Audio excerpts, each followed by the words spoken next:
Welcome back to the desk. Markets delivered another layer of upside with SPY teasing new highs. And QQQ is creeping right toward those critical moving averages we've been watching. Exactly.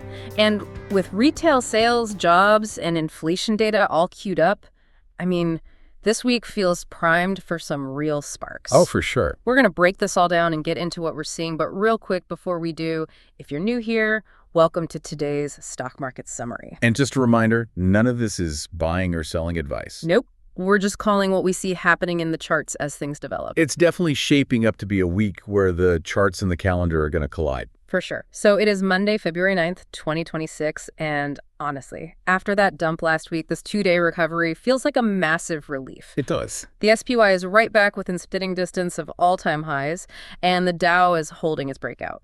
But I'm looking at the NASDAQ, the QQQ, and it feels like it's still on probation. That's the perfect way to put it. The QQQ is inching closer to its 20 and 50-day moving averages, but it hasn't cleared them. So that's the test. That's the big technical question, right? Is this just a temporary retracement before we drop lower? A dead-it bounce. Exactly. Or are the bulls actually resilient here? A lot of that confidence today really seemed tied to the dollar dropping, didn't it? It's the classic seesaw effect. Yeah. The US dollar, DXY, it took a dive today, and since the algos are programmed for that negative correlation, stocks popped. But the dollar's just waiting. It's just waiting for the economic data to tell it where to go next. Let's get into the sectors then, because that's where the story gets really specific. I'm looking at financials, XLF, and it's forming what looks like a bear flag. Yeah, and for anyone new to that term, a bear flag is basically a pause in a downtrend. It usually signals another drop is coming. And it's hitting a wall. A perfect wall, right at its 50-day moving average. If it can't break through, the bears are just going to swat it back down. Okay, then you have the defensive stuff. Utilities, XLU. Looks like a coiled spring to me. It really does. The price is squeezed so tight between all the moving averages. What's that pattern called again? That is a textbook symmetrical triangle. It just represents indecision.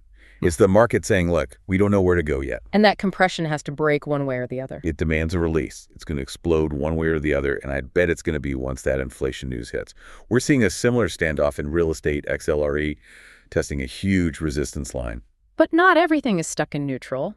We still have energy, industrials, and staples staying hot, right? We do. That's the rotation we were talking about last week. Money is sort of hiding out in those reliable sectors while the growth stocks try to find their footing again. I have a feeling everyone is just holding their breath for the economic calendar.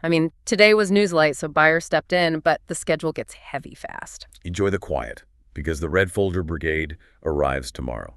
We're talking about the high-impact reports that actually move markets. It kicks off with retail sales. Yep, tomorrow.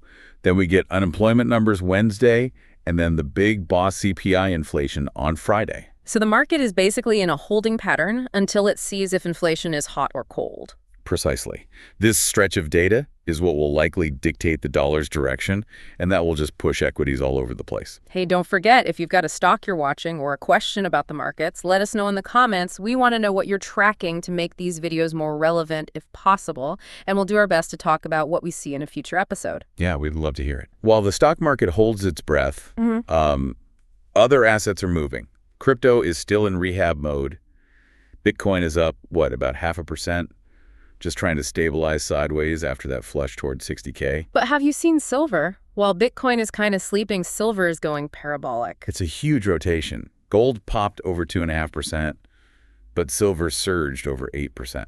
8%. When you see metals run like that while crypto stalls, it tells you capital is looking for a different kind of safety. An 8% move in a commodity is just massive. Yeah. It feels like a trap for people who just chase green candles, though. Oh, it usually is. And, days like today, with these choppy recoveries and sudden rotations, they really underscore why you need disciplined technical awareness. You just cannot force trades in this environment. That's the hardest part, right? Sitting on your hands when things are moving? It is, but smart position sizing and waiting for the setup to come to you is the only way to survive. And actually, that psychology is a core focus of what we teach in the Grok Trade mentorship program. Right. We teach those techniques in depth. How to not blow up your account on a choppy day. And we offer full support until you've recouped your investment and then some. Well, get ready for the data barrage this week. Have a great rest of the day, everyone. Catch you in tomorrow's market summary.